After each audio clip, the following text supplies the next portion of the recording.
Hello friends, இங்கே குளிர் கொஞ்சம் அதிகமாக இருந்துச்சு. இருந்த பிளாங்கெட் வந்து கொஞ்சம் சரியில்லை. சரி, வேறு பிளாங்கெட் வாங்கலாம் அப்படின்னு சொல்லிட்டு காலையிலேயே வந்துட்டு வால்மார்ட் கிளம்பியாச்சு. வால்மார்ட் தான் போய் பார்க்கலான்ட்டு போனோம். பட் ஆனால் அங்கே எதுவுமே செட் ஆகலை. சரி, ஆன்லைனில் போட்டுக்கலாம் வேறு அமேசான் அந்த மாதிரின்னு சொல்லிட்டு ஃப்ரூட்ஸ் மட்டும் வாங்கிட்டு வந்துட்டோம்.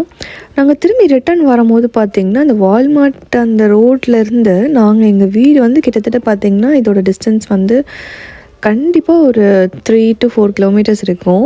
நாங்கள் அங்கே வால்மார்ட்டில் ஸ்டார்ட் பண்ணும்போது இந்த கூட்ஸ் ஃப்ரைட் ட்ரெயின் பார்த்தோம். அது கூடயே வந்துகிட்டே இருக்கும். ஃபைனலாக எங்கள் வீட்டுக்கிட்ட வரும்போது அந்த இன்ஜினை பார்த்தோம். அவ்வளோ பெரிய லாங் ட்ரெயின். இங்கே இருக்கிற கூட்ஸ் ஃப்ரைட் ட்ரெயின்லாம் பார்த்திங்கன்னா 6 கிலோமீட்டர்ஸ் கிட்ட இருக்குமா. அவ்வளோ நீளமாக இருக்குமா. கிட்டத்தட்ட 6000 7000 ஃபீட் வரைக்கும்லாம் இருக்குமா. ரொம்ப ஆச்சரியமாக இருந்துச்சு. அவ்வளோ பெரிய கூட்ஸ் ட்ரெயின் பார்த்துட்டு வீட்டுக்கு வந்தாச்சு. Thanks for watching this video.